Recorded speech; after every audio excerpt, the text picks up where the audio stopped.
Hrvatski zvukopis besplatna je interaktivna mobilna aplikacija koja je nastala kako bi očuvala hrvatski jezik, promovirala hrvatsku književnost, ali i razvila vještine slušanja i književnu pismenost. Aplikacija sadrži neobjavljene kratke priče hrvatskih suvremenih autora i odlomke pisanih dijela starije hrvatske književnosti. Teme su moderne i urbane, te svjedoče vremenu u kojem su nastale. Zvučni sadržaj aktivira se šetnjom korisnika u javnim prostorima gradova, u čijem ozračju slušatelj doživljava priču na osobit način, povezujući fikciju s urbanom stvarnošću. Pa evo, doista mi je drago da sam bila i da jesam dio projekta Hrvatski zvukopis i da me Jelena Remetin pozvala da budem izbornica priča koje su dio hrvatskog zvukopisa.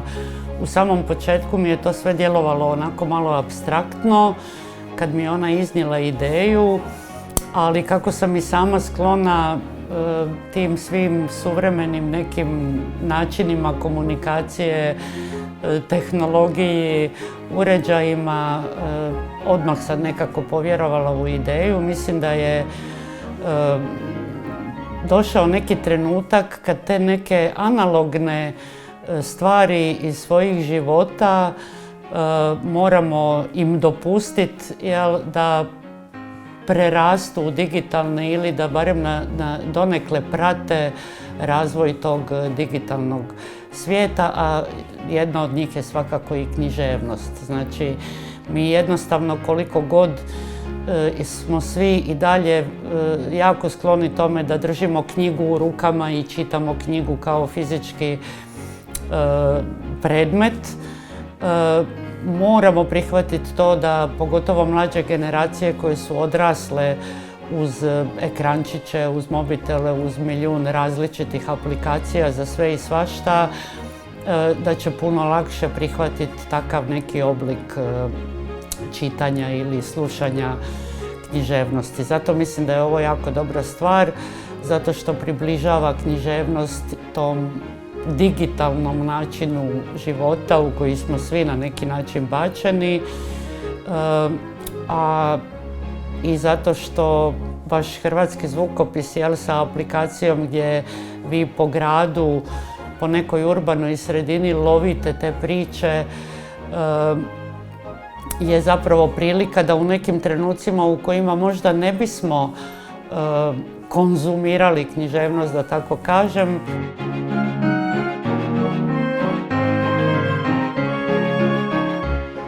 meni kao piscu, kao i svakom, možemo reći, umjetniku, bitno da dođem do što više ljudi. I kakav god bio način širenja tog mog teksta, meni je dobrodošao. Kao mala sam slušala Ježurku i znam napamet od riječi do riječi i Snjeguljicu i Pepeljugu i tako isto moja djeca. Tako da mislim da taj način prihvaćanja književnosti, odnosno čitanja i slušanja, je nešto divno. Meni je to ostalo, nadam se i mojoj djeci. Ne znam za nove generacije koliko to upražnjavanja, ali ovo bi mogao biti korak prema tome natrag, odnosno da se taj način ne izgubi. A na raznim lokalitetima je ta neka novost i naravno digitalni način, što zapravo može još više upotpuniti taj neki doživljaj. Jer ako su priče pisane s urbanom tematikom vezane uz taj neki prostor, mislim da je to zapravo još jedan dodatak tom doživljaju. Jer recimo ja sam Ježurku samo ovak slušala doma. Nisam bila u šumi ili među životinjama. A ovo je zapravo to povezivanje. Tako da je to divno.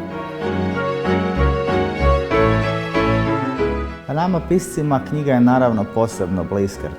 Piscima, zapravo i čitateljima u prvom redu, i ona je temelj od kojeg sve kreće. Međutim, vjerujem da je svakom piscu drago kad ta priča postane intermedijalna, kad se iznese u druge medije kao što su kazalište, film, strip, svejedno, jednako tako i ova aplikacija koja i stvara neku novu publiku, jednako tako upoznaje i ljude s gradom i ljude sa suvremenom hrvatskom književnošću, evo jednako tako i starom književnošću. To je sigurno stvar na kojoj treba raditi i dalje. Doživljaj književnosti sigurno je drugačiji kad je slušate u nekom prostoru, jer taj prostor neminovno utječe na vas. Ako čitate priču u svom nekom intimnom prostoru, onda ga doživljavate isključivo kroz maštu, isključite se iz prostora u kojem jeste i putujete u svijet mašte, a na ovaj način zapravo se, neću reći sudaraju, nego možda prije nadopunjavaju fikcija i fakcija i to je sigurno jedna dodana vrijednost.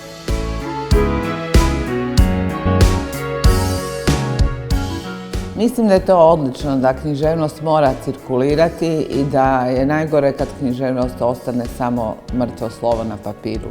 Sama radim na radiju i uvijek kad mi dođe književni tekst, on je zaista lijep, uglavnom lijepe tekstove biram za svoje emisije na 3. programu Hrvatskog radija.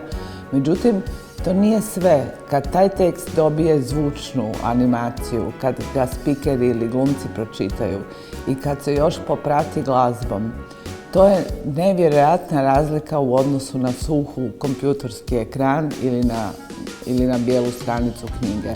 Tako da je projekt prekrasan i potpuno mi je jasno i zapravo mi nije jasno otkud vam toliki entuzijazam da stvarno književnost tako zaživi u gradskim prostorima i da se jednostavno čuje na javnom prostoru. Mislim da je to što je u gradskim površinama postavljena priča koja govori o gradu, pojačava jednostavno efekt te priče. Ako priča govori o gradu i sluša se u gradu o kojem govori, to ne može biti loše, to naprosto mora biti kao neko podvostručenje efektnosti priče. Evo, osobita mi je čast što sudjelujem u ovom inovativnom projektu. Onako kako sam ga ja shvatila, on je zapravo došao doista u pravi trenutak kad je ta diskrepancija između tehnologije i nekih drugih stvari u koje ide, nažalost, i književnost sve veća i veća. Svjedoci smo da na društvenim mrežama ima izuzetno puno sadržaja, osobito mladi, djeca i mladi konzumiraju te sadržaje i taj dio ovog projekta odnosi se i na djecu i mlade, što je osobito meni čast kao književnici koja većinom pišem za djecu i mlade.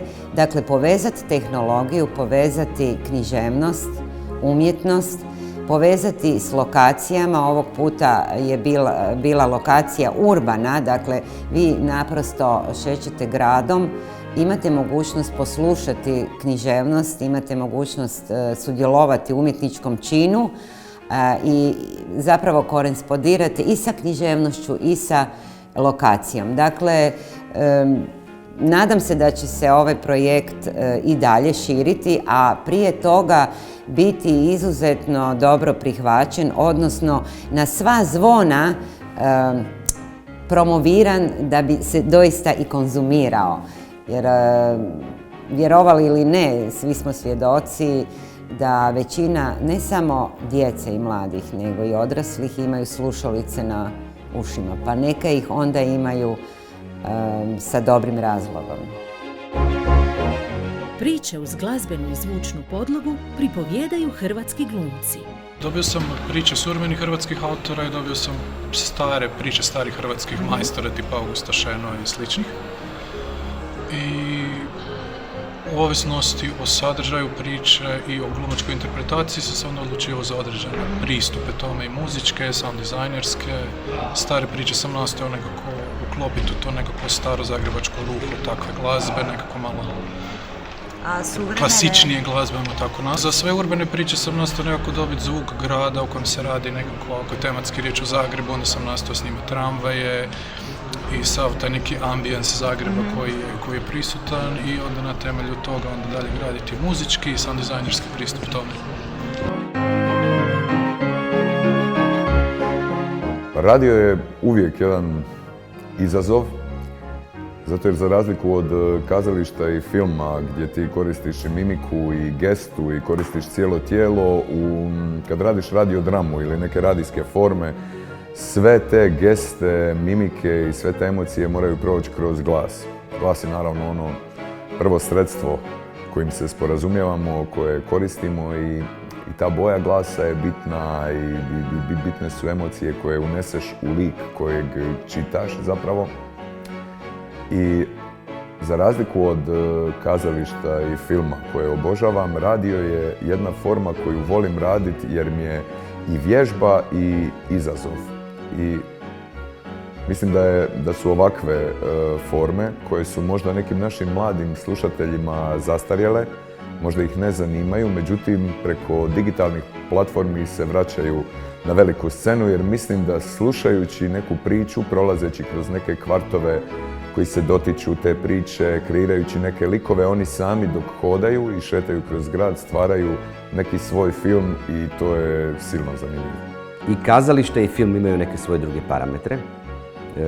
Kazalište, pogotovo stoga što je priprema na kazališnoj predstavi puno dulja i što ti zapravo imaš nekad i po 2,5 mjeseca za ući u ulogu pa ponovo promijeniti, imaš vremena. To je jedan proces. Čak i kad se održi premijera, ti još uvijek stigneš u kazalištu malo negdje grickat, tu ulogu mijenjati s obzirom na to što ti misliš i kakav feedback imaš od publike. Ovo mi je zanimljivo jer bi to mogao usporediti sa nečim što jako volim raditi, a to je sinkronizacija crtića i pjevanje u studiju, tako da u jako lijepom mi je sjećanju naše seanse kod Šimunka doma, gdje on ima puno instrumenata, pa mi dođemo, pa sjednemo, pa prvo malo probajemo, pa onda dobije se jedna atmosfera onoga prije što ćemo raditi nakon toga. Uglavnom, pošto je to studio, je potpuno drugačije. Ti moraš doći u filman na neki način u to. I to je recimo glavna razlika, ali jako volim taj posao i radujem se budućim suradnjama. Pa, meni su audio knjige jedna revolucija, jedan pristup potpuno novi književnosti koji vidimo da ljude sve više i više zanima, a ja bih govorila više iz jedne svoje pozicije interpretatora. Budući da sam puno radila sa glasom, ovo je ipak jedna dimenzija koja u sebi ima sve. Jedno veliko uživanje u literaturi i mislim da se to preko itekako dobro čuje, da naša publika itekako dobro čuje da mi koji radimo na audio knjigama, da to jako, jako volimo. Jer poseban je čar kada mi možemo se pisanoj riječi približiti na ovaj način preko interpretacije glumaca i ljudi koji se bave općenito mikrofonom i glasom. Tako da je meni to nešto stvarno prekrasno i novo i inspirativno i beskrajne su mogućnosti što zapravo i cijeli taj rad o kojem danas govorimo i pokazuje. Od dječje književnosti, od poezije, od romana, od književnosti koja je prilagođena prostoru kroz koji možemo prolaziti. Tako da se sve to skupa stvara se jedno prekrasno umjetničko djelo, jedan potez koji, ja mislim da će se tek u budućnosti vidjeti koliko je bio, pogotovo za ova vremena koje su nam zadala razne ograničenja, koliko je on bio inovativan i prepun mašte i hrabrosti i duhovitosti i zapravo, koliko god zvučalo kao fraza, jedne ljubavi za ljude, jer nama trebaju sadržaji i ovo je jedan vrlo jednostavan put da dođete do krasnih sadržaja na jedan jako, jako zgodan i zabavan način. Ova mobilna aplikacija trenutno broji 90 kratkih priča na hrvatskom i engleskom jeziku, te se iz godine u godinu nadograđuje novim sadržajima i širi na nove urbane lokalitete, gradeći hrvatsku književnu baštinu dostupnu svima.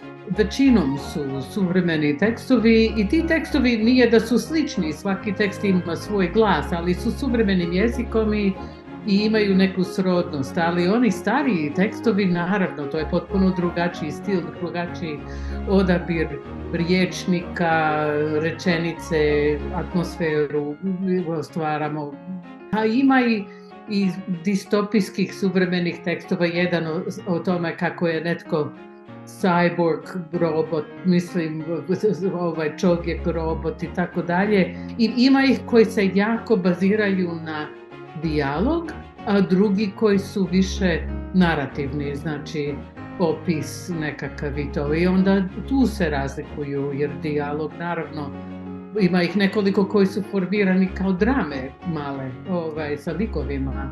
Dijalekt se malo teže prenosi, baš kao dijalekt, a dijalekt igra bitnu ulogu unutar hrvatske književnosti, tih različitih dijalekata. Mogu ja ubaciti kolokvijalne riječi, lokalne riječi i to, ali nikad se dijalekt ne može dočarati do te mjere koje ima u originalu. To ne. Mislim, to je nažalost, to je najteže pitanje po mom mišljenju. To je baš ključno za hrvatsku književnost. Tako da, evo, nismo uvijek u mogućnosti sve to prenijeti, ali što se tiče staromodnijih izraza, novijih izraza, dijalog i sleng i ovo suvremenije, starije, to se može. To jednostavno ulazi se psihički u nekako prevoditelju u taj tekst i počinje to od sebe izlaziti.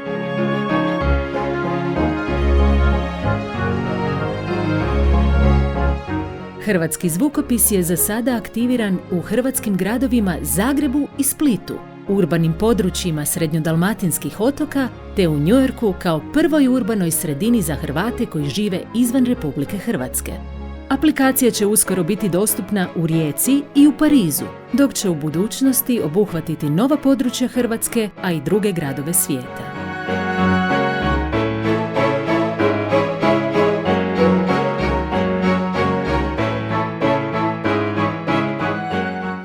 Aplikacija se isključivo koristi na pametnim mobilnim uređajima i aktivira pomoću geolokalizacije. Kako ona točno radi? Preuzmite aplikaciju Hrvatski zvukopis u trgovinama Google Play ili Apple Store i uključite geolokaciju, a onda prošetajte po lokacijama naznačenim na karti.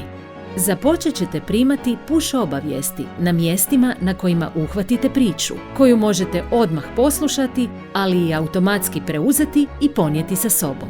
Odslušani sadržaji označeni su sivom bojom, dok oni koji vas čekaju da ih preuzmete označeni su bojama loga Hrvatskog zvukopisa. Ako pojedine priče želite još jednom poslušati, odaberite opciju ponovnog slušanja odabirom priče na karti. Ugodno slušanje i hvala vam što kao korisnik mobilne aplikacije Hrvatski zvukopis sudjelujete u izgradnji hrvatske književne baštine.